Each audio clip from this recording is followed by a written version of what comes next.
Hello friends, good morning, नमस्ते, वणकम and सत श्री अकाल। आज हम लोग आ गए हैं अपने चैनल पे न्यू 5 स्टडी पे। आज का हमारा टॉपिक है बच्चों रिस्पायरेशन के बारे में। रिस्पायरेशन उसे कहते हैं श्वसन क्रिया, यानी कि ब्रीथिंग करने के प्रोसेस को ही हम लोग रिस्पायरेशन बोलते हैं। वो क्या है उसको हम लोग पूरे डिटेल से समझने वाले हैं। Now let's start. उससे पहले एक मोटिवेशन है, उसको देख लीजिए। कहता क्या है बच्चों कि परिंदों को मंजिल मिलेगी यकीनन। ठीक है, वैसे परिंदे जिनको मंजिलें तो मिलेगी, जरूर मिलेगी, यकीनन मिलेगी, ये फैले हुए उनके आंख बोलते हैं। ठीक है, जो भी इंसान बहुत ही मेहनती होता है, जो बहुत ही क्या बोलता है, पढ़ने में बहुत ही तेज होता है, उसकी आंखें ही बोलती है कि वो क्या करेगा, वो क्या पाना चाहता है। यही बोल रहा है कि परिंदों को मंजिल मिलेगी यकीनन, ये फैले हुए उनके आंख बोलते हैं। वो लोग रहते हैं खामोश अक्सर, वो लोग रहते हैं खामोश अक्सर जमाने में जिनके हुनर बोलते हैं। जो भी व्यक्ति खामोश होकर अपनी तैयारियां करते रहता है बच्चे, ठीक है, उसका एकदम सक्सेस ही है जो शोर मचा देती है। इसलिए तैयारी इतना खामोशी से करो, ठीक है, कि तुम्हारा सक्सेस जो है एकदम शोर मचा दे। ठीक है, इसलिए बच्चों हमेशा एकदम बाज की नज़र में रहो। ठीक है, बाज की तरह नज़र रखो और हमेशा अपने मंजिल की तरफ है जो एकदम टिकाए रखो कि हमको जो भी अपना हमको एकदम फर्स्ट डिवीजन लाना है, एकदम अच्छे रैंक में अच्छे मार्क्स से पास करना है, बस उसी पर नज़र टिकाए रखना। ठीक है, और वो लोग रहते हैं खामोश अक्सर जमाने में जिनके हुनर बोलते हैं। खामोशी से करो, ये नहीं किससे कि बघाड़ ले चलो सब जगह, इधर उधर अपने बारे में बोल रहा हो कि मैं इतना जान रहा हूँ, मैं इतना पढ़ लिया हूँ, ठीक है, मैंने इतना क्वेश्चंस याद कर लिया, मैंने इतना चैप्टर याद कर लिया। उससे कोई फर्क नहीं पड़ता है। किसी को आप क्या प्रूव कर रहे हैं, ठीक है, उससे कोई फर्क नहीं पड़ता कि हमने कितना चैप्टर याद कर लिया, हमने कितना ये कर लिया। किसी को मत सुनाइए, आप अपने आपको बेहतर करते रहिए।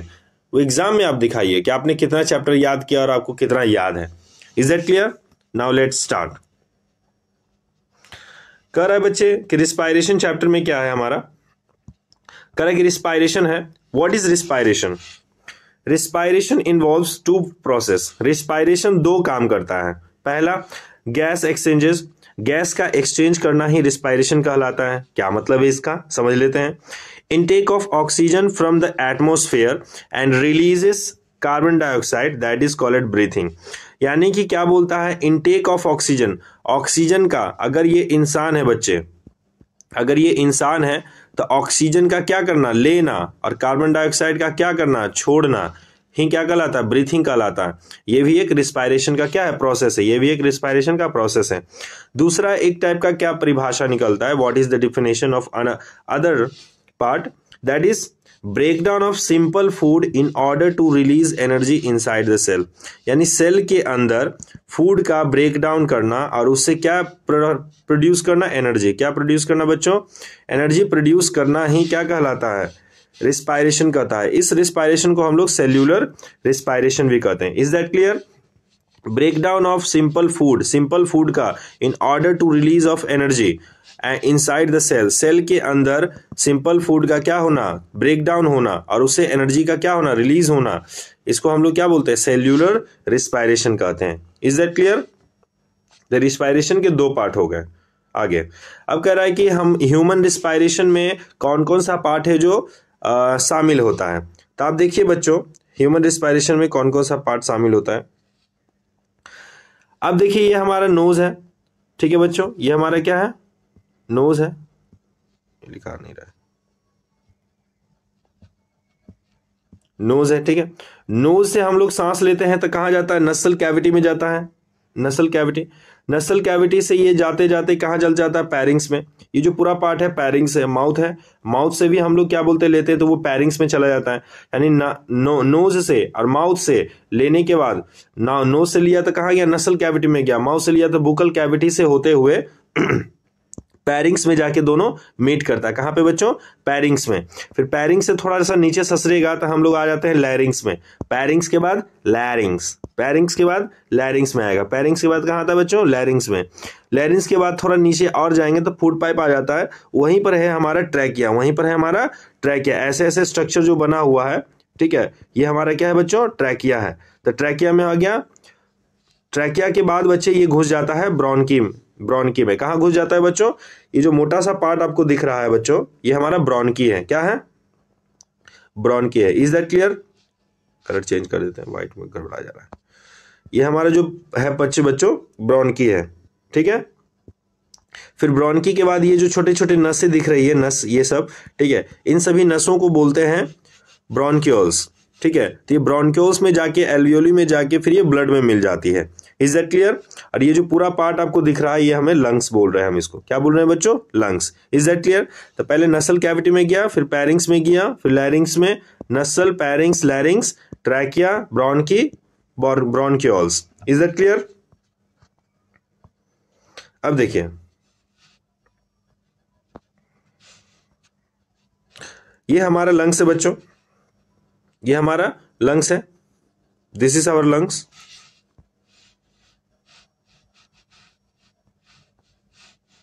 First I want to define you. This is our lungs.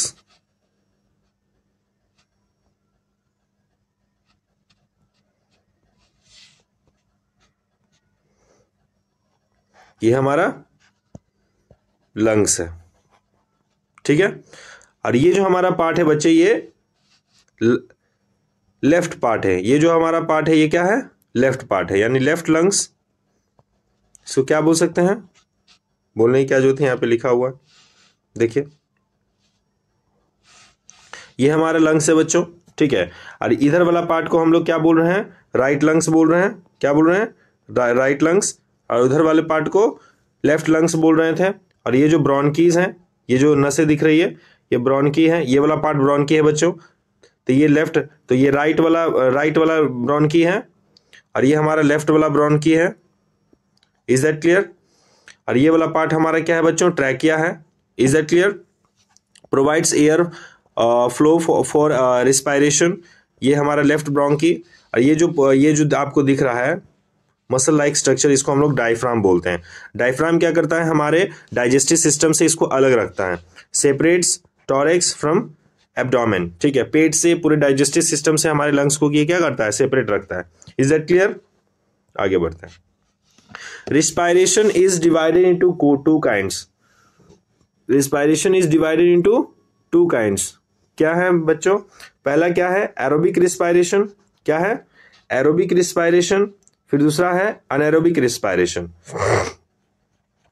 Aerobic respiration क्या होता है और एनारोबिक रिस्पायरेशन क्या होता है? एरोबिक रिस्पायरेशन उसे कहते हैं बच्चे that takes place in the presence of a oxygen. जो ऑक्सीजन के प्रेजेंटेशन में होता है रिस्पायरेशन, उस टाइप के रिस्पायरेशन को हम लोग क्या बोलते हैं? एरोबिक रिस्पायरेशन कहते हैं।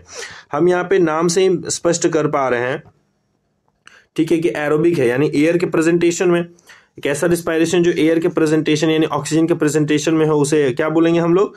एरोबिक रिस्पायरेशन बोलेंगे, ठीक है। और वहीं एनारोबिक रिस्पायरेशन उसे कहते हैं, anaerobic respiration takes place in the absence of oxygen, जो एयर के एब्सेंस में होता है, ठीक है, यानी ऑक्सीजन के एब्सेंसी में होता है काम, उसे एनारोबिक बोलते हैं। एना से आप देख के समझ पा रहे हैं कि नेगेटिव वर्ड आ रहा है, यानी कि एनारोबिक, यानी कि इसमें ऑक्सीजन नहीं है। अब देखिए, एरोबिक रिस्पायरेशन जो है ऑकर्स इन माइटोकॉन्ड्रिया। ये कहाँ पे होता है बच्चों? माइटोकॉन्ड्रिया में होता है। एरोबिक रिस्पायरेशन माइटोकॉन्ड्रिया में होता है।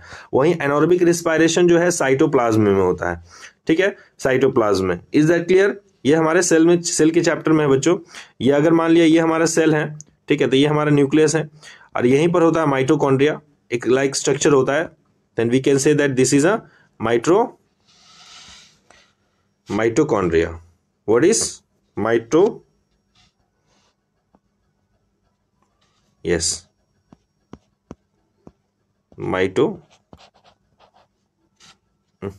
चल वे नहीं करता पेन कभी कभी। माइटो कौन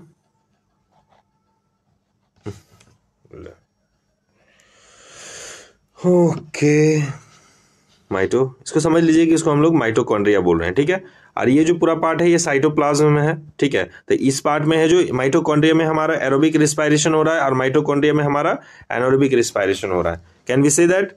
आगे बढ़ते हैं। Aerobic respiration end products are CO2 and H2O, यानी एरोबिक रिस्पायरेशन में जो प्रोडक्ट बनता है कार्बन डाइऑक्साइड और H2O बनता है, और इसमें एनारोबिक रिस्पायरेशन में end products are alcohol and lactic acid. Anaerobic respiration में अल्कोहल बन जाता है हमारे शरीर में और लैक्टिक एसिड बन जाता है, ठीक है। एरोबिक में क्या है कि मोर amount of energy is released. Aerobic respiration अगर करते हैं तो मोर अमाउंट रिलीज होता है। सेलुलर रिस्पायरेशन में मोर अमाउंट क्या होता है? एनर्जी रिलीज होता है। और वहीं एनारोबिक में क्या होता है? Less amount of energy release, क्योंकि यहाँ पे एयर का प्रेजेंटेशन ही नहीं है। एयर का प्रेजेंटेशन नहीं होने के कारण यहाँ पे एनर्जी क्या हो रहा है? लेस रिलीज हो रहा है। इज दैट क्लियर बच्चों? एक बार फिर से रिपीट कर लीजिए। Aerobic respiration, anaerobic respiration.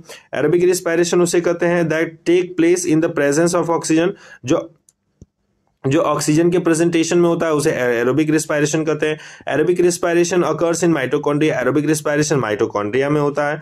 इसके प्रोडक्ट में है जो बच्चों कार्बन डाइऑक्साइड और H2O बनता है। Aerobic respiration more amount releases, ठीक है, more amount of energy releases, ये एनर्जी ज्यादा अमाउंट में रिलीज करता है।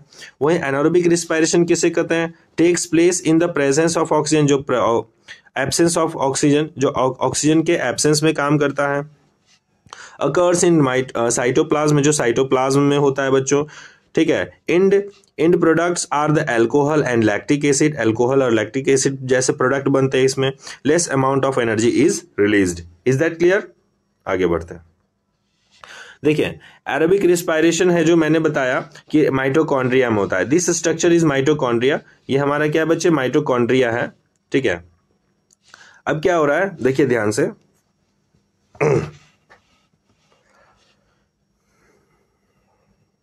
ये माइटोकॉन्ड्रिया है हमारा। अभी हमने बताया कि एरोबिक रिस्पायरेशन में कार्बन डाइऑक्साइड बनता है और वाटर बनता है प्रोडक्ट के रूप में, ठीक है। अब ये ग्लूकोज पाइरुवेट से मिलकर, ठीक है, क्रेब्स चक्र बनाता है, ठीक है, क्रेब्स चक्र, और इलेक्ट्रॉन ट्रांसपोर्ट चेन बनाता है। ये इस तरह से करता है कि ग्लूकोज और पाइरुवेट के साथ है जो मिलकर जो बोलता है एसिटिल CO बना देता है, ठीक है। पता नहीं क्या है ये पाइरुवेट है जो कन्वर्ट हो जाता है किसमें? Electron transport of the chain में। तो आप सीधा सीधा समझ सकते हैं जो पाइरुवेट है, ठीक है, इतना मत समझिए, ठीक है। पाइरुवेट क्या होता है? पाइरुवेट और ग्लूकोज में, ग्लूकोज है जो कन्वर्ट हो जाता है पाइरुवेट में बच्चे, अब पाइरुवेट कन्वर्ट हो जाता है ATP में। ATP एनर्जी है, ठीक है। ये कन्वर्ट कौन करता है? हमारा माइटोकॉन्ड्रिया करता है। सीधा सीधा बात समझिए कि ग्लूकोज को पाइरुवेट में कन्वर्जन, ग्लूकोज को किस में? पाइरुवेट में कन्वर्जन बच्चों। ग्लूकोज को पाइरुवेट में, किसको? ग्लूकोज को पाइरुवेट में कन्वर्जन कौन करता है? माइटोकॉन्ड्रिया करता है एरोबिक रिस्पायरेशन से, ठीक है। और पाइरुवेट कन्वर्ट हो जाता है ATP में। ATP क्या है? एनर्जी देता है, एडिनोसिन ट्राइफॉस्फेट, ठीक है। एडिनोसिन ट्राइफॉस्फेट वो है बच्चे जो माइटोकॉन्ड्रिया में एनर्जी का क्या है? सोर्स है। Is that clear? ये पूरे प्रोसेस जो है माइटोकॉन्ड्रिया के अंदर होता है, और वो किसके कारण होता है? क्रेब्स साइकिल के कारण होता है। किसके कारण होता है? क्रेब्स साइकिल, ठीक है। Is that clear? Krebs cycle, ठीक है। अब प्रोडक्ट्स के रूप में क्या बनता है? CO2 और वाटर बन जाता है। Breakdown of glucose by various pathway. Glucose का है जो अलग अलग तरीके से टूटता है। कैसे? जैसे ग्लूकोज हम लोगों ने खाने में ले लिया, कार्बोहाइड्रेट्स C6H12O6, ठीक है। और उसके बाद फिर कहाँ गया? इन साइटोप्लाज्म में गया। साइटोप्लाज्म में जाने के बाद ये दो भागों में टूट गया। एक तो हो गया पायरुविक एसिड और एक हो गया एनर्जी, ठीक है। अब क्या हो गया? पायरुविक एसिड जो है एब्सेंस ऑफ ऑक्सीजन, ऑक्सीजन के एब्सेंस में ये क्या करेगा ना? इथेनॉल बना देगा, कार्बन डाइऑक्साइड बनाएगा और एनर्जी प्रोड्यूस करेगा। ध्यान से समझिएगा, पायरुविक एसिड जो है ग्लूकोज ही टूट के क्या बना? पायरुविक एसिड बना, ठीक है। पायरुविक एसिड जो है ऑक्सीजन के एब्सेंस में क्या बना दिया? इथेनॉल बना दिया, CO2 बना दिया और एनर्जी बना दिया। तो आप सोचेंगे, कह रहे होंगे कि क्या सर हमारे बॉडी में भी क्या इथेनॉल बनता है सर आप जैसी कुछ चीजें? यस, हमारे बॉडी में भी बनती है वैसी चीजें। Is that clear? और इथेनॉल और CO2 एंड एनर्जी निकलता है। एक फर्मेंटेशन प्रोसेस होता है, ठीक है। फर्मेंटेशन क्या प्रोसेस है वो समझाते हैं। Process of conversion of pyruvic acid into ethanol, CO2 and energy, ठीक है, दैट इज कॉल्ड फर्मेंटेशन। ये आप याद कर लीजिए, बहुत इंपॉर्टेंट है। फर्मेंटेशन प्रोसेस उसे कहते हैं बच्चे जिसमें पायरुविक एसिड को, किसको, पायरुविक एसिड को इथेनॉल में कन्वर्ट करना, ठीक है, ये क्या कहलाता है, फर्मेंटेशन प्रोसेस कहलाता है, ठीक है। ये ईस्ट के माध्यम से करवाया जाता है। फर्मेंटेशन किसके माध्यम से करवाया जाता है, ईस्ट के मीडियम से। Is that clear.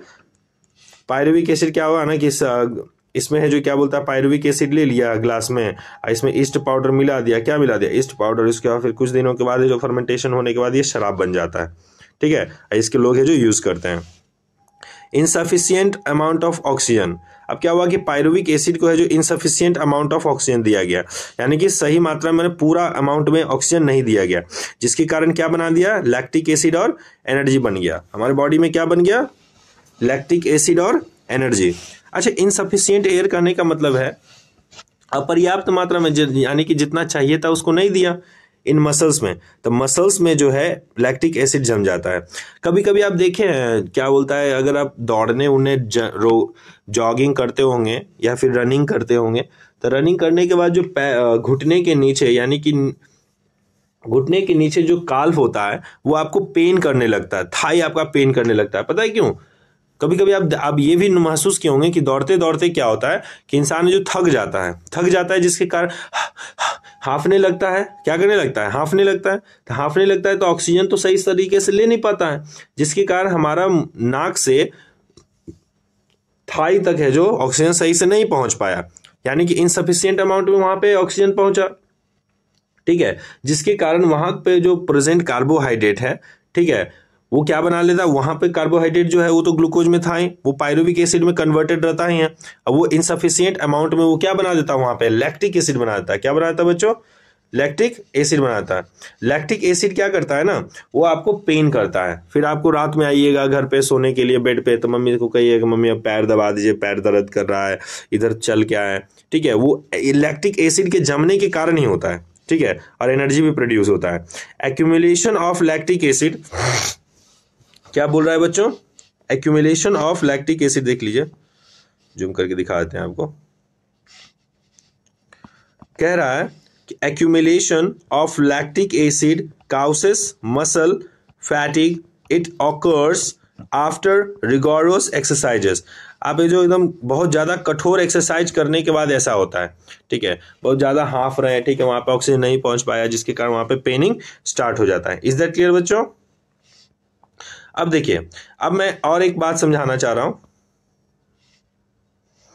मैं आपको बस इतना ही बात को समझाना चाह रहा हूं कि आप पायरुविक एसिड का जो है क्या बोलता है, प्रेजेंस ऑफ ऑक्सीजन, ऑक्सीजन के प्रेजेंटेशन में क्या होगा, ये कहां हो रहा है प्रोसेस? माइटोकॉन्ड्रिया में होगा। पायरुविक एसिड का ऑक्सीजन के प्रेजेंटेशन में माइटोकॉन्ड्रिया में क्या कांड होता है? देखिए, कुछ कांड नहीं होता है, कार्बन डाइऑक्साइड बनेगा, वाटर बनेगा और एनर्जी प्रोड्यूस होगा। Is that clear? Krebs cycle के माध्यम से। आगे बढ़े।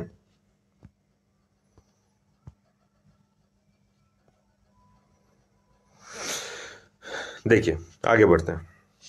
अब देखिए ह्यूमन रिस्पायरेटरी सिस्टम में कैसे कैसे क्या क्या जा रहा था, ये तो मैं आपको पीछे ही एक स्लाइड्स पे समझा दिया हूं, लेकिन फिर से इसको समझ लीजिए क्या है ह्यूमन रिस्पायरेटरी सिस्टम बच्चों। ओ भाग रहा है, कहाँ भाग के जाओगे? ह्यूमन रिस्पायरेटरी सिस्टम क्या है? Passage of air through the respiratory system. अच्छा, रिस्पायरेटरी सिस्टम में कहाँ कहाँ से क्या कैसे कैसे जाता है? पहले तो नॉस्ट्रिल में जाता है, नाक के छेद में, नॉस्ट्रिल का नाक के छेद में। उसके बाद नॉस्ट्रिल के बाद कहाँ जाता है? नसल पैसेज में। कहाँ जाता है एयर? कहाँ जाता है बच्चों? नसल पैसेज में।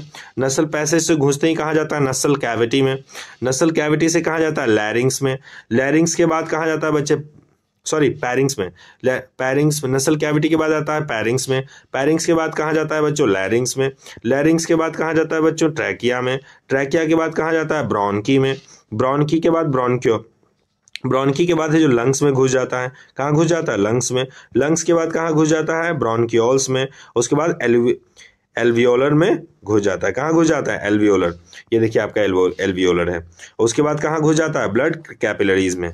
ठीक है, ठीक है, तो हवाएं यानी एयर जो है वहां तक ब्लड कैपिलरीज तक पहुंच गई। Is that clear? अब हम लोग एल्वियोली के बारे में समझते हैं क्या होता है। देखिए एल्वियोली क्या है, एल्वियोली कुछ नहीं है, ये जो छोटे छोटे नस जो आपको छोटे छोटे दिख रहे हैं,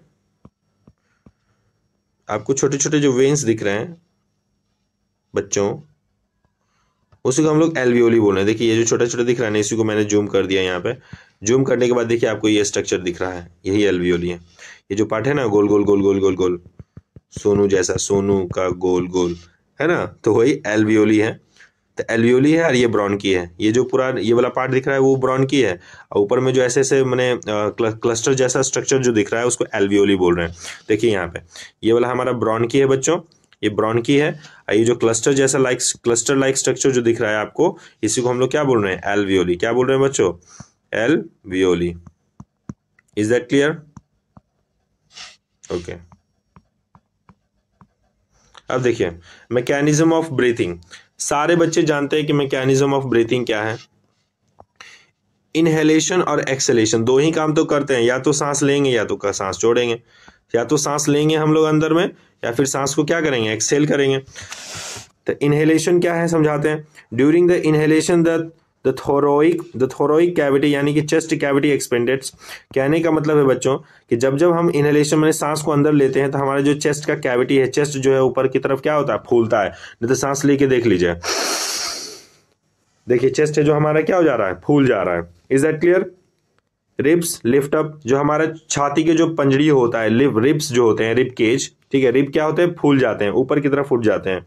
diaphragm become flat in shape, जो हमारा डायफ्राम है, जो हमारा क्या बोलता है, यहाँ पे जो ये डायफ्राम था ना, जो क्या बोलता है एब्डोमेन से अलग कर रहा था, ये डायफ्राम क्या हो जाता है, फ्लैट शेप में हो जाते हैं। ठीक है। वॉल्यूम ऑफ लंग्स इंक्रीजेस, जो हमारा वॉल्यूम ऑफ लंग्स होता है, लंग्स का जो वॉल्यूम है बड़ा हो जाता है, क्योंकि जब सांस अंदर ले रहे हैं तो हमारे देख रहे हैं क्या बोलता है, लंग्स से जो फूल रहा है, तो हम कह सकते हैं कि उसका बड़ा हो रहा है। ठीक है, वॉल्यूम ऑफ लंग्स से जो इंक्रीज हो रहा है। एंड एयर इंटर्स द लंग्स, और उसके बाद एयर है जो कहाँ घुस जाता है, लंग्स में घुस जाता है। इज दैट क्लियर बच्चों? एक्सेलेशन में ठीक इसका उल्टा है, थोरोइक कैविटी कॉन्ट्रैक्ट्स। थोरोइक कैविटी यानी कि चेस्ट कैविटी जो दब जाता है। सांस छोड़ के देखिए, सांस छोड़ी करने हमारा जो लंग्स है वो क्या हो रहा है, दब जा रहा है। थोरोइक कैविटी है जो कॉन्ट्रैक्ट्स हो जा रहा है। रिब केज मूव्स डाउनवर्ड्स, जो हमारा रिब केज है यानी जो पंजड़ी है, ठीक है, वो अंदर की तरफ दब रही है। Diaphragm becomes dome shaped, diaphragm जो है डोम शेप्ड हो जाता है, इस टाइप का हो जाता है, डोम शेप्ड। डोम इसको बोलते हैं, गोल टाइप का हो जाता है। ठीक है, पहले क्या बोलता है, इनहेलेशन में क्या हो जा रहा था, फ्लैट लाइक स्ट्रक्चर हो जा रहा था, और वहीं क्या बोलता है, एक्सहेलेशन में क्या होता है, डोम लाइक स्ट्रक्चर हो जा रहा है। ठीक है। Volume of lungs decreases, lungs का जो वॉल्यूम है डिक्रीज हो जाता है क्योंकि सारा सांस है जो बाहर छोड़ दिया। And air exits from the lungs. Is that clear? वही बातें यहाँ पे समझा रहा है बच्चों, कह रहा है कि air rushing into the lungs, air है जो अंदर लंग्स में कैसे घुस रहा है, फिर लंग्स से जो एक्सपेंड हो जाता है, क्या हो जाता है, लंग्स से जो एक्सपेंड हो जाता है। ये देखिए हमारा रिब केज है, ये क्या है, रिब केज है। रिब केज क्या हो जा रहा था, रेज्ड हो जा रहा था। Is that clear? Is that clear बच्चों? ट्रैकिया के माध्यम से, ये यहाँ पे ट्रैकिया है, ट्रैकिया के माध्यम से अंदर घुसा, उसके बाद फिर क्या हुआ, डायफ्राम क्या हो गया, पुल इट डाउन। डायफ्राम क्या हो जाता था, पुल इट डाउन हो जाता, मैंने फ्लैट लाइक स्ट्रक्चर हो जा रहा था। ठीक है, contracted muscles of the diaphragm inhalation में। और वहीं एक्सहेलेशन में मैकेनिज्म ऑफ ब्रीथिंग है, क्या क्या कैसे कैसे होता है। एक्सहेलेशन में क्या होता है कि सांस से जो बाहर निकल रहा है, moving air out from the lungs, बाहर निकल रही है। Rib cage returns normal, rib cage क्या हो जा रहा है, नॉर्मल शेप में आने की कोशिश कर रहा है। ठीक है, वर्टिब्रल कॉलम्स है ये सब। रिलीज मसल्स डायफ्राम, देखिए ये क्या हो जा रहा है, डोम लाइक स्ट्रक्चर हो जा रहा है। ये देखिए एकदम फ्लेट, थोड़ा सा तो फ्लेट था, और ये क्या हो रहा था, एकदम डोम लाइक स्ट्रक्चर हो जा रहा है। Is that clear? ओके। ये वही हमारा एल्वियोली पार्ट है बच्चों, ब्रोंकीज। ये लंबा लंबा जो पार्ट दिख रहा है आपको वो ब्रोंकी है, और ये जो क्लस्टर लाइक स्ट्रक्चर दिख रहा है ये एल्वियोली। एल्वियोली क्या है, यहाँ पे ब्रोंकी से है जो एयर हमारा O2 पहुंचता है, ऑक्सीजन पहुंचता है, और यहाँ से जो हमारा ब्लड कैपिलरीज में मिल जाता है, यानी एल्वियोली से ही है जो ऑक्सीजन कहाँ घुसता है, ब्लड में घुसता है। देखिए यहाँ पे। Is that clear? Is that clear बच्चों? अभी देखिए यहाँ पे ब्रोंकी से आया, ठीक है, फिर यहाँ पे है जो क्लस्टर में यहाँ पे ऑक्सीजन जमा हुआ, उसके बाद फिर यहाँ से ब्लड वेसल्स में चला जाता है। अब देखिए एल्वियोली का ही पार्ट है, वही बात समझा रहे हैं कि लंग्स के बाद एयर यहाँ पे आया, क्लस्टर में घुसा, उसके बाद फिर ब्लड में चला गया। ठीक है, मैं आपको बार बार इसलिए दिखा रहा हूं ताकि आपको याद हो जाए। Is that clear? अब देखिए, exchanges of gases between the alveolis and blood and tissues. Alveoli से कहाँ गया बच्चों? एल्वियोली से कहाँ गया? ब्लड में गया। उसके बाद ब्लड से कहाँ गया? टिश्यू में गया। याद रखिए इस बात को। ऑक्सीजन जो है पहले कहाँ गया? एल्वियोलस में गया, फिर कहाँ गया बच्चों? ब्लड में गया, फिर कहाँ गया? टिश्यू में गया। Is that clear? टिश्यू में गया, ब्लड में गया। ठीक है, तो एल्वियोली में गया पहले, फिर कहाँ गया बच्चों? ब्लड में गया, फिर टिश्यू में गया। तो एयर, एयर क्या लिख रहा है ये? Air rich in O2 oxygen, ऐसा एयर जिसमें ऑक्सीजन है, इन एल्वियोलिस, एल्वियोलस में गया। उसके बाद फिर वो कहाँ जाएगा? ब्लड में जाएगा। कहाँ जाएगा बच्चों? ब्लड में। Through the blood vessels, blood vessels के माध्यम से, ब्लड वेसल्स के माध्यम से बच्चों वो ब्लड में चला गया। ठीक है, उसके बाद फिर ऑक्सीजन क्या हुआ? Behind with haemoglobin in oxygen. अब क्या होगा कि ऑक्सीजन है जो हेमोग्लोबिन के साथ जुड़ जाएगा। ठीक है, और वो ऑक्सी हीमोग्लोबिन बना लेता है।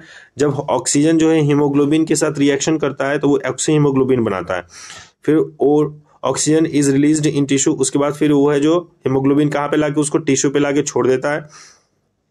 ठीक है, टिश्यू पे लाके छोड़ देता है। इज दैट क्लियर बच्चों? अब देखिए, अब फिर यहाँ पे क्या होगा कि यहाँ पे रिस्पायरेशन प्रोसेस हो जाएगा, सेल्यूलर रिस्पायरेशन। उसके बाद फिर यहाँ पे कार्बन डाइऑक्साइड बन जाएगा। ऑक्सीजन क्या बना देगा? Carbon dioxide from tissue. अब फिर कार्बन डाइऑक्साइड को अब फिर बाहर भी तो निकालना है। ठीक है, बाहर निकाल रहा है तो CO2 released into the blood. फिर ये जो CO2 कहाँ पे चला गया? ब्लड में लेके चला गया। ठीक है, अब ब्लड में जो हीमोग्लोबिन फिर उसको कैरी करेगा, तो फिर यहाँ पे कार्बोक्सिलिक हीमोग्लोबिन हो जाता है। ठीक है, तो हीमोग्लोबिन प्लस का कार्बन डाइऑक्साइड मिलके कार्बोक्सिलिक हीमोग्लोबिन बनाता है। अब वो carbon dioxide dissolve in blood, उसके बाद ब्लड में डिसॉल्व होता है। उसके बाद फिर ब्लड वेसल से जो कहाँ पे लाके छोड़ देता है? एल्वियोली में। फिर वही प्रोसेस छोड़ देता है। उसके बाद फिर उसको है जो कहाँ है? एल्वियोलर सैक में जाके छोड़ देता है। ठीक है, फिर ये है जो उसको बाहर की तरफ नॉस्ट्रिल में कहता है कि जाओ रे, जाओ बाहर जाओ, है कि नहीं? उसके बाद कार्बन डाइऑक्साइड निकल जाता है। यानी ऑक्सीजन आया एल्वियोली से, फिर ब्लड में गया, फिर ब्लड के बाद हीमोग्लोबिन के साथ मिलके कहाँ? टिश्यू पे छोड़ दिया। फिर टिश्यू में सेल्यूलर रिस्पायरेशन करके एनर्जी बना के ऑक्सीजन है जो कार्बन डाइऑक्साइड में बदल गया। ठीक है, फिर कार्बन डाइऑक्साइड को भी तो बाहर निकालना है क्योंकि ऑक्सीजन जरूरी है, कार्बन डाइऑक्साइड नहीं जरूरी है।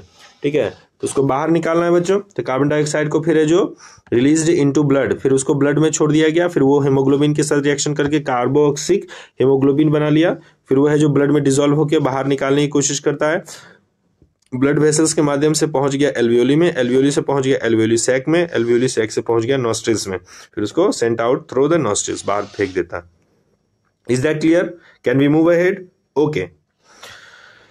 हाँ, अब देखिए बच्चों, टेरेस्ट्रियल ऑर्गेनिजम्स क्या करते हैं? Terrestrial organisms use atmospheric oxygen for respiration. Terrestrial उसे कहते हैं जो लैंड पे रहने वाले ऑर्गेनिज्म हैं। ठीक है, वो एटमोस्फेयर से यानी वायुमंडल से, ठीक है, ऑक्सीजन लेते हैं रिस्पायरेशन के लिए। एक्वेटिक ऑर्गेनिज्म उसे कहते हैं बच्चे जो यूज्ड करते हैं डिसॉल्व्ड ऑक्सीजन फॉर रिस्पायरेशन। ये वाटर में ऑक्सीजन डिसॉल्व्ड होते हैं। ठीक है, उसी ऑक्सीजन को एक्वेटिक ऑर्गेनिजम्स यूज करते हैं। रिस्पायरेशन इन प्लांट्स, प्लांट्स में रिस्पायरेशन कैसे होता है ये तो मैं बहुत ही पहले समझा चुका हूँ। Respiration in plants simpler than the respiration in animal.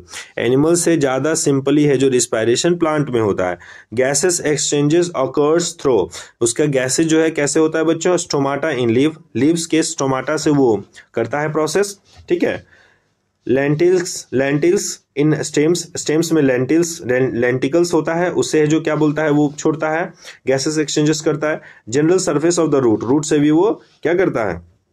Respiration method process करता है। जैसे यहाँ पे आपको स्टोमाटा दिख रहा है, ये स्टोमाटा, ये प्लांट है, प्लांट का यहाँ पे ग्रीन प्लांट है। फिर ये है जो देखिए स्टोमाटा है, ये पोर है, पोर लाइक स्ट्रक्चर है। यहाँ से कार्बन डाइऑक्साइड घुसता है और ऑक्सीजन यहाँ से क्या कर देता है? रिलीज कर देता है। कार्बन डाइऑक्साइड ओपेंड स्टोमाटा है, ये क्लोज्ड स्टोमाटा है। ओपेंड स्टोमाटा में कार्बन डाइऑक्साइड लिया, उसके बाद फिर क्या हुआ कि ऑक्सीजन छोड़ के और वाटर को छोड़ के वो क्लोज हो जाता है। इज दैट क्लियर बच्चों?